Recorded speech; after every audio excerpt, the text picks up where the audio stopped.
Hello, welcome to our latest Eden Project North community conversation. The first one that we've done since the project received planning permission from Lancaster City Council. We've got a great lineup of speakers as ever to speak to you today about planning, but also other things related to the project and our work in Morecambe. The lineup is going to be the usual style. We'll have speakers to start with, including our Chief Executive, David Harland. And then we'll go to Q&A after that, try and get as many questions in as possible. If you have any questions, please do raise your hand in the participants menu and we'll come to you in order. And just to let you know, this session is being recorded and we will make that recording available shortly after the session. That will be emailed to you if you've ticked that box when you signed up, or you can go to edenproject.com/north to see this recording and also previous ones, and you can sign up for our next sessions, which have been scheduled throughout 2022. So with that out of the way, I'm going to hand over to David Harland, Eden Project International Chief Executive. Dave, over to you.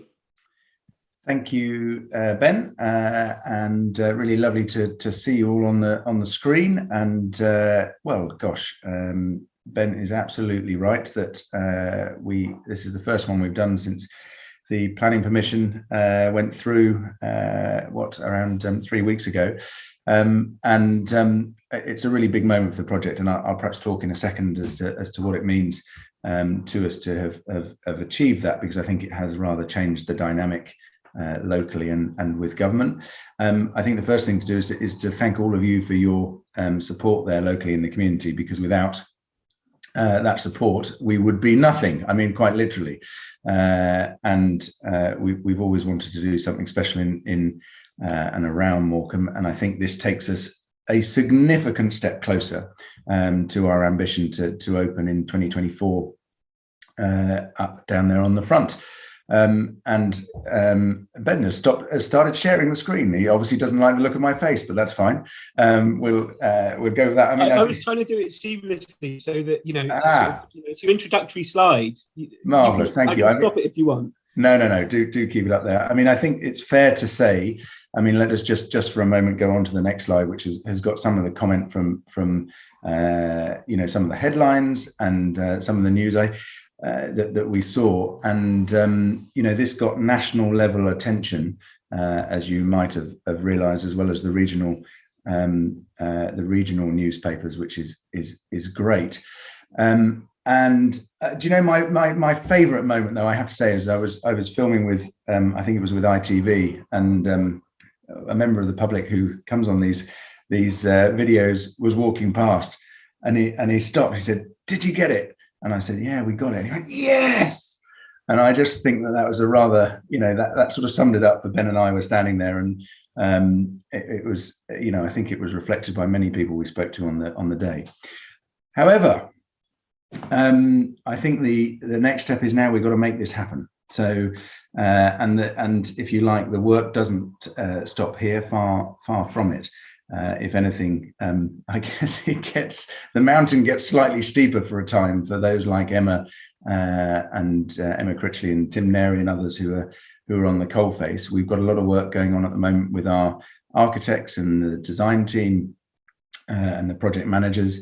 We're starting to look at how we will procure these works in a lot more detail, and we'll perhaps have more on that over the coming months. And then the other bit that I'm sure you'll all want to know is where are we going to get the money from? The week after the planning, we were invited to a meeting with Michael Gove, which is positive, and I think I would reflect the change that we've seen now is with the planning permission in place. Actually, that's changed the dynamic of the conversations with government to be a lot more positive. And I think we're awaiting now some signs from the Levelling Up department as to how we might be able to work precisely with government, because they're working it out. And you might have seen there's been a white paper that was issued, I think the day before our planning permission, and which signals some direction, but we still need more clarity, I think, as to how that's going to work. So David Morris and others as the local MP are really pushing that on our behalf. We're in very, very regular dialogue with government on that one. And I want to give no impression of a lack of support at all, quite the opposite.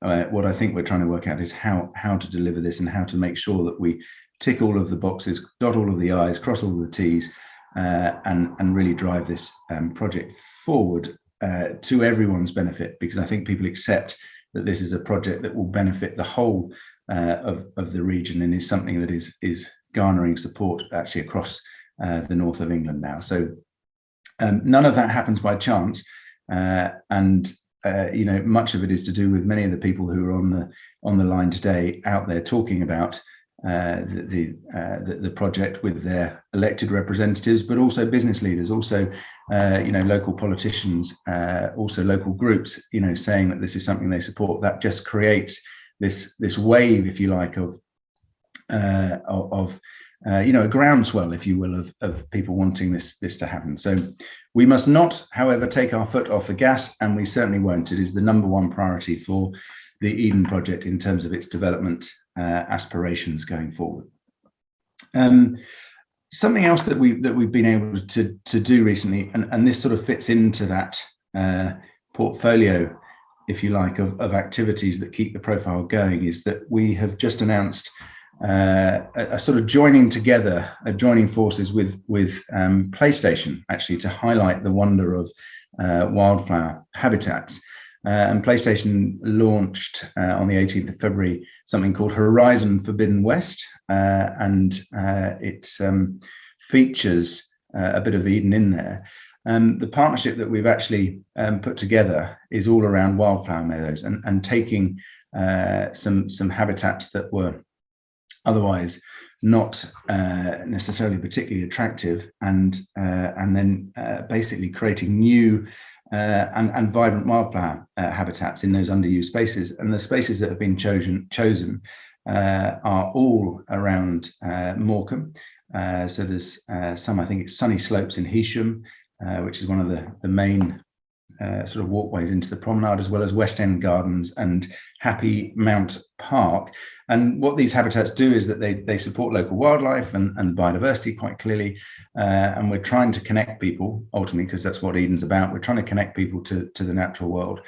And we've obviously chosen Morecambe because it's going to be home of Eden Project North. But we could have chosen a number of locations, but we just really wanted to say this is about a lasting transformation. These things should be there for a long time, and we hope that they will be as vibrant as the pictures that are on your screen right now. Thank you for that, Ben. So, but that's just another little thing that we're doing out there now. So, and if you want to know more about the National Wildflower Centre, its home is at Eden in Cornwall, and there's various things on our website which we can put in the chat. I think then the other aspect that we wanted to draw to your attention today at lunchtime, and I suspect this will be a shorter session than normal, was also to introduce another community-driven project and programme that we have across the UK, which is the Big Lunch. This year, the Big Jubilee Lunch, something that we've been running for, I think it's at least 10 years, but it might be 12 now. And I'm delighted that we've got Tracy Robbins, who runs that programme as part of the Eden team, on the line. And she's going to, I don't know if she's going to appear, because last time I saw her, she had sunglasses on because she's hurt her eye, but don't feel that she's in any way being too cool for school or anything like that. But she's, and I just talk a little bit about the Big Lunch, which is an Eden Project community platform. So Tracy, over to you. Hello, thank you, everybody. And I am not cool whatsoever, but I do have a nasty eye infection, which is not attractive to look at. So I'm going to save you some of that. Some of you may remember me. We're the team that did the Great Big Walk, and a few years ago we launched from Morecambe and did some work there and had a fair, as we recognise that Morecambe is the heart of the UK. We don't have to tell you that, because I'm sure you're well aware. So we've been running the Big Lunch for 13 years now, Dave, but you were nearly there. You'd get a T-shirt for being 1 year out.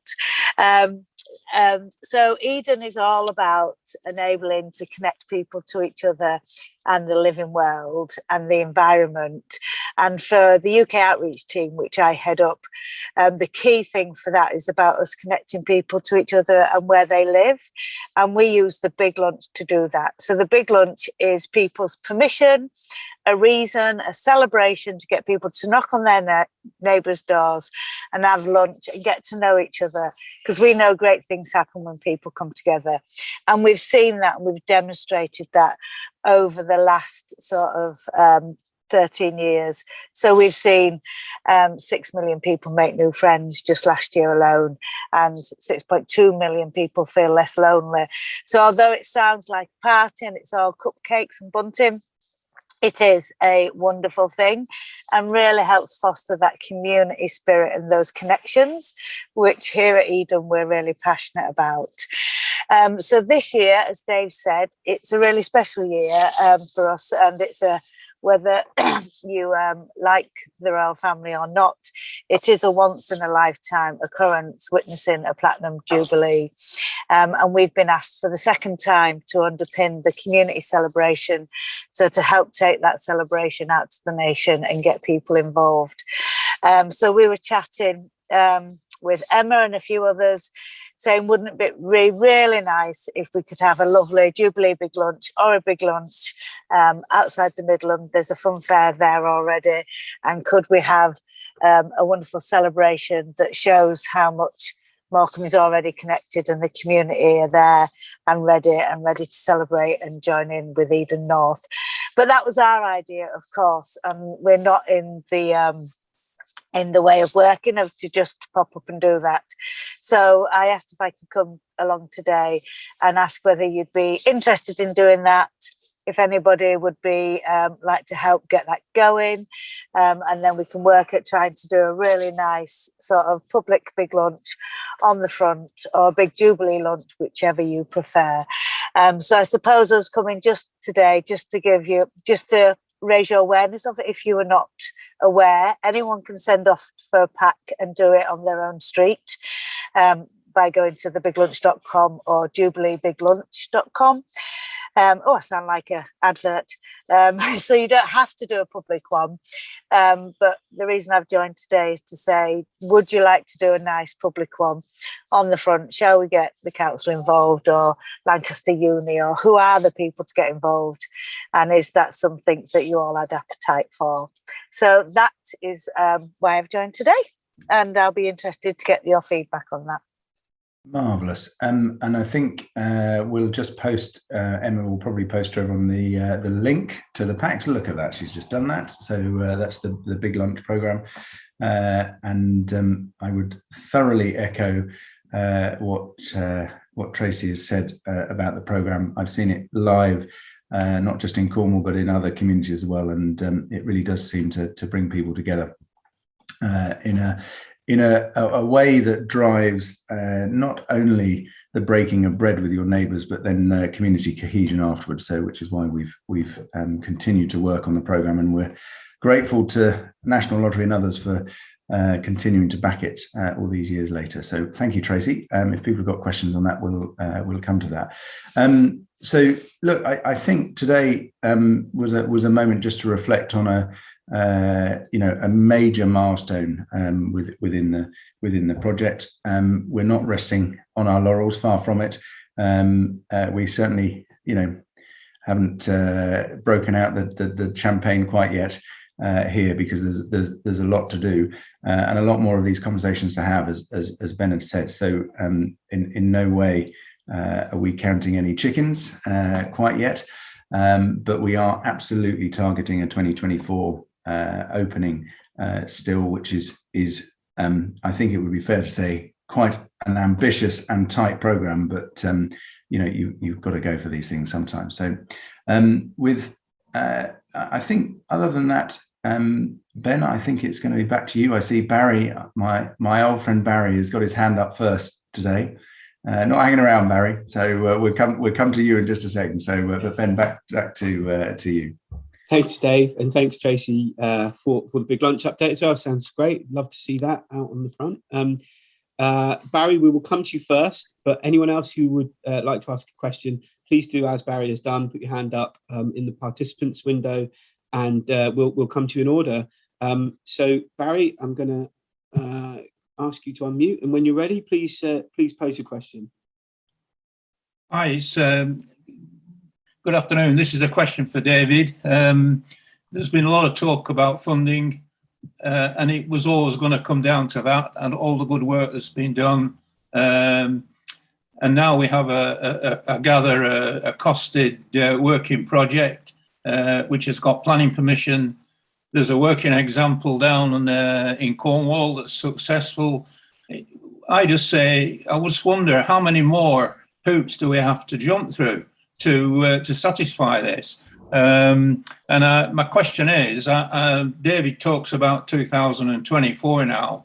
If we don't get the funding from central government, or we get it much reduced, and the whole thing comes protracted, and we start talking about opening in 2030, at what point does Eden lose patience and walk away? Thank you, Barry. We haven't come this far to lose patience yet, but I think you raise a good commercial reality, which is that we, at the moment, this is the number one, development project that we have, and our trustees, I met with them yesterday. This is, if you like, after the day-to-day, of our operations in Cornwall, this is the first thing that we then talk about. And so Eden's commitment is unwavering to this process. We're conscious, of course, that the government have got many priorities in terms of the funding. But if you actually, and I've said this before, but if you really want to demonstrate levelling up, and you want to be an environmental exemplar for the world, if you want to develop skills for the 21st century through things like the Morecambe curriculum, if you want to actually demonstrate how to do transport links properly, and you want to show that change is actually possible within communities, and to use arts and culture and science and all those things, and work with fantastic partners like Lancaster University and others in the area, well, this is it. And I think that is absolutely understood. So of course there are a few hoops to jump through. It's public money, and I think all of us as taxpayers would want them to demonstrate that appropriate use had been made of public funds. But we are making that case very loudly. If any of you want to make that case to your MPs and so on, then please make it as well. I think we just need to keep it in the eye line, and we're doing everything that we can to do that. I think we do have some contingency plans, you wouldn't expect me to say anything different. But I think we've got a plan that we know demonstrates value to the public purse. We did all of the work on what's called a 5-stage business case a little while ago. We're just updating that to make sure that it still stands. We've got the private money lined up. So we're good to go. And actually what we're probably going to do is to keep doing some of the more detailed work in behind the scenes, so that we don't lose any time over the course of the next couple of months as well. So rest assured, Barry, we're not going anywhere. So 2024 is an ambitious target. 2025 is 100% in range for a full opening as well, if we have to just phase things slightly because of the money flow into 2024. So I hope that answers that. Well, yeah, thanks for that, David. That's a very good answer. But just keep on pushing at what I consider to be an open door. All the facts are there. How much more do they need? But let's hope that David Morris puts his input in as well. He's the guy who's at the top, where he can talk to the right people. Everything's been done now here. It's very much up to him to convince his colleagues, and of course you, who to continue pushing. And to me, it's an open door, but maybe I'm biased. Thanks for that. We're all biased with you, don't worry. Thank you, Barry. So another old friend, I see. Al. Thank you, Barry. Always good to hear your support. Let's go to Alice now. Hi, everyone. Yeah, good afternoon. Not really a question, but I think we should just say a massive thank you to everyone at Eden and everyone else involved in the project around Eden. I don't think anyone probably quite understands the amount of work that's gone into this, and it just seems right that we should say thank you for getting so far. I'm very much a positive person, as you have to be after the last week of weather on the Irish Sea. But yeah, so I am visualizing a positive outcome. I absolutely believe this will happen. And if there's anything we can continue to do to help it get over the line, then please tell us, and I'm sure we will join together and do it. But thank you very much, and well done. Thank you, Al. For those that don't know, Al runs Sea Truck, so it's been a bit sporting, I suspect, out there in the ocean. It's not been absolutely ideal, but there we go. So no, yeah, it's been lively down here, in particularly the North Coast, I have to say. So no, thank you for that, Alan. We will definitely shout. I think there's some really exciting things that we can do around the sort of transport links as well. Transport has just come up on the chat here. So for those that can't see it, there's a question about the car parking and the transport links, which was one of the big areas that was discussed as part of the planning application. If Tim Neri is there, I think, Tim, if you could take that question as a starter, that would be really great. Are we gonna... Yeah, I'm actually tapping out an answer, Jean's, because it's I mean, there's so much work that's been done on transport. It's quite hard to summarize it briefly. I think, as everyone's aware, we've got a philosophy. We can take half of all of the vehicular traffic at the junction or park, and the other half we can bring in. We've got to maximum. I'm taking an executive decision. I've just muted Tim because his line is so bad. So I'm going to tell you what he was trying to say, unless, Emma, you want to do that. No, if you crack on, but I will say Tim's typing it in the chat as we speak, is what he said at the start. So he'll back it up in writing after you, Dave. Yeah, okay. So what Tim hopefully will say, let's see if we're the same, is that we studied, along with both the county and the city council, the road links. And we studied the utilisation of the parking across the day in great detail, and all of this is available within the planning portal. And we have had to be fleet of foot here to understand exactly what that utilisation is, so that we don't swamp the town with cars, and that we don't direct people to car parking spaces that don't exist. So what we've got at the moment is a working. Effectively, we have a working group with the city council that is looking at this as part of this, and our expectation is that 50% of the cars that are needed for those that don't come on public transport will be handled by the city's car parks, which have got space for those, and the other 50% will be dealt with at the park and ride on junction 34, and there are some other aspects of our parking provision that are detailed within the papers. I think it's fair to say what we're trying to do is that is a day one opening strategy. The next bit of our strategy then is to work out how we're going to deal with this by 2030, and we all want to see a reduction of vehicles. How do we incentivize people to come in? The other thing, and again, I think I've said this before, we're talking about 830,000 people coming to this each year. All of us cannot help but imagine 830,000 people turning up at once. Okay, but what that actually means is that we have three types of day. There are days when there are 1,000 people coming to site, which is around 300 cars. There's days when there's 2,000 people, and there's days when there's 3 or just over 3,000 cars. And therefore, the numbers of cars is only ever at around 700 as a maximum. So, but we can't help but think about it, that there's going to be all of those people. We are already in dialogue with some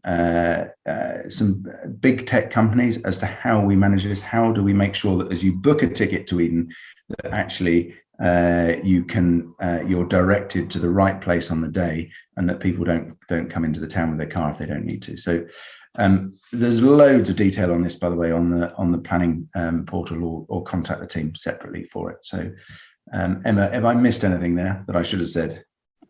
No, covered it all, and Tim has put some info in the chat if you want to have a quick read of that as well. And I would suggest our man on the ground on this is Tim. So if you want to contact him privately through the chat, then please do so. Okay, Ben, back to you. Thank you. Good to see parallel answering there in the chat and verbally from Dave. Plenty of information there, hopefully. So next up is Dan. Dan, you should be able to unmute yourself now. Dave, thanks for a great presentation. My name is Dan. I'm the new General Manager for the National Trust portfolio in the area that includes the Heysham Coast and the Ironside and Silverdale AONB and Sandscale Hawes and up to Sizer. I'm just really interested in the lessons you might have learned from Cornwall on the impact that Eden's had in the local area and joining up different nature reserves and landscape projects and cultural attractions and what we might do together to be Eden ready, if you like, in 2025, 2024, 25. Thanks a lot. Thank you, Dan. Great question. And there's been, did you say you're new? Oh, you can't unmute now, can you? Nod, if that was what I heard. Yes. Yes, sorry. Yes. I'm on day 25. Day 25, okay. Well, look, welcome and congratulations for that. I think we've been in a lot of dialogue with a lot of the different groups up there. And we had a session probably last year, I think, Ben will correct me, but where we invited a couple of the nature reserves and so on.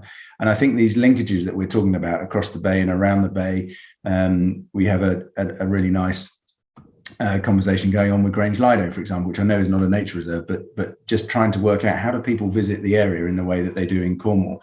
And here we were, we got involved in the early days with something called the Clay Trails, which is a sort of cycling and walking route that hooks up a number of different places and has sort of expanded out. It's really hilly in Cornwall, mind, by the way, so it's quite a sporting sort of route. Whereas the thing here is that you've got some quite good connectivity already. One of the things that attracted us to the site originally was this.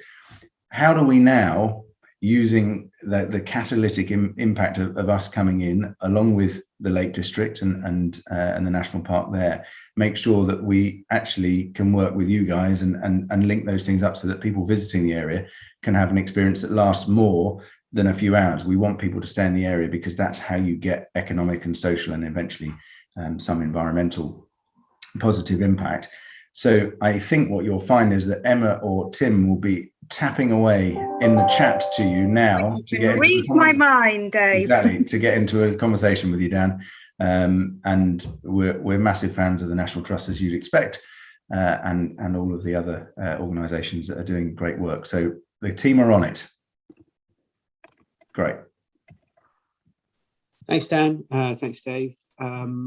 Mark is next. Mark, when you're ready, if you could unmute. There you go. Hello there. Congratulations to start with. The question I had, I did some research and looked on the council website about transport and parking, and thinking ahead to the sort of electrification of cars and the deadline that's there. There was virtually nothing in the planning about how people are going to recharge their cars, vehicle charging points, and if people are planning to stay for longer, you can have a car tied up at a point. So I just wonder if there's any thinking on how people actually refuel once they've got here, because some could be just travelling quite long distances. There is, Mark. So, and it's a great shame that we can't get Tim's line to work properly, because he could give you far more than me. We're in. This is something that is vexing a number of local authorities and organisations like ours. And in fact, we're looking at it for Eden itself. You know, we're looking at how do we get ourselves kind of ready so that people can come here and charge their cars, reflecting actually that the charging technology is moving on so rapidly as well, that you don't want to be left with something in 5 years' time that looks like it came out of the ark. I think it is partly our responsibility, but and I'm not trying to pass the buck here. It's also a responsibility of of the local authority and the county council, and they have a plan around how you effectively electrify some of the road networks and how we take advantage of this. And I think you're absolutely right. We need to see charging infrastructure in all of our town, not just Morecambe, by the way, not just the Junction 34. We need to see it everywhere if we're to actually meet any of the carbon targets that have been set. And I have an electric car as it happens. It's not bad at the moment, but it ain't great either. And as more and more vehicles are sold, it's getting increasingly hard as you travel up and down the country to reliably get onto chargers. So from our side, what we're doing is we're trying to say, look, this is the art of the possible for something that is driving a number of people to a particular location. So we're working, and I'm bound slightly by commercial confidences, but we're working for some quite big companies who have got the whole gamut of trains and planes and the technology that I talked about earlier to direct people, and have got electrification in there. So there is some thinking going on that I hope we'll be able to share over the next couple of months. So, but it's very high up on our list, Mark. Great, thank you. I was just going to cover, Ben, there was a note about opportunities, job opportunities and so on. And we have got some roles that are going to come up over the course of the next 2 to 3 months within Eden. They will always be advertised on our website, and we'll perhaps, I don't know if you can put that in the link in there, but if you go onto the Eden website, you'll be able to sign up to the jobs portal. I think increasingly what I would note as well is we're thinking about ourselves as non-Cornish centric. I have to be slightly careful in what I say as a proud Cornishman, but we recognise that there's some roles that actually we may well want to recruit nationally. And Tracy, who you heard from, for example, isn't based down here in Cornwall. You might have told that from her accent. And we, we'd encourage certain roles can now work from home relatively easily. And the international development team that we have is based now all over the world. So Em, I'm sure you will find the link and post it into the website to answer that question. Great. We don't currently have any hands up. I don't know if anyone has a burning question. Now is your moment. Otherwise, we may have to. Bernard has got his actual hand up. I've just seen there on my screen. So as opposed to the electronic one. So okay, let's go to Bernard then, shall we? I love the lo-fi approach there. You should be able to unmute now, Bernard. Hello. Hello. Hello. We can hear you loud and clear. Okay, so lots of experience of hands up, being an ex-teacher. It comes automatically. Once a teacher, always a teacher. And one of the many roles that I have in Morecambe is that of president of Morecambe Brass Band. And I've noted with interest that built into the Eden site, there's going to be an entertainment venue. So I'd be very interested to know whether there's going to be an entertainment officer, because clearly, as things stand at the moment, with COVID, we've not been able to function as we previously did, insofar as every summer we join a multitude of bands playing in Happy Mount Park on a Sunday afternoon. And clearly we can't be in two places at once, but we'd love to think that we might be involved in the entertainment scene when eventually Eden is up and running. So any comments about that? I mean, are you taking bookings for 2024 yet, Bernard? I mean, we can go for that. I mean, the short answer is yes. I mean, we this Christmas just gone, we had a sort of swing and brass band playing in the biomes here. Local bands and so on. We've also up until the pandemic, we've hosted choir festivals and this sort of stuff. So the short answer is we've deliberately designed this so that there are spaces available, and we've talked before on this about allowing access into bits of the site so that those sort of local festivals can happen easily. So the short answer is yes. And so we're game if you are. How that will happen is you're about a year ahead of when we'll be able to say yes properly. But once we get going and start to look at how we're going to populate the site, how we're going to entertain people, then we'll flag it again if that's okay. So stick with it.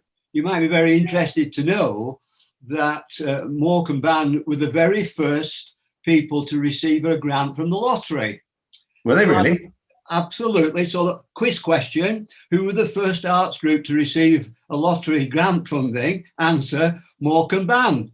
And so, yes, I am ahead of the game, but I do believe that this is an important aspect of entertainment and making sure that our name is known to you guys, Morecambe Band, and I'm willing to take bookings for the band at any time. Great. So Bernard, brilliant advertising. We love it. So we'll be in touch. Okay. Thank you for that. Fantastic. And, in true teacher style, Bernard has taught us all something about the lottery funding there as well. Who knew that? Let's go to Claire next. Claire, you should be able to unmute now. Unless she's frozen. I think she's frozen. So we'll ad lib for a minute then, whilst Claire's trying to unfreeze, which is there's a question on there about prosperity funds, community wealth funds and levelling up and so on. Do we see those funds as part of the funding mix? And the short answer is yes. Do we know how they all interact? No. And is there any guidance really available about that at the moment? The truth is there is not. But that's what we're pushing government for, and I think that's what government is pushing itself for, so that these cross-departmental projects can actually find funding that they need and deserve. So,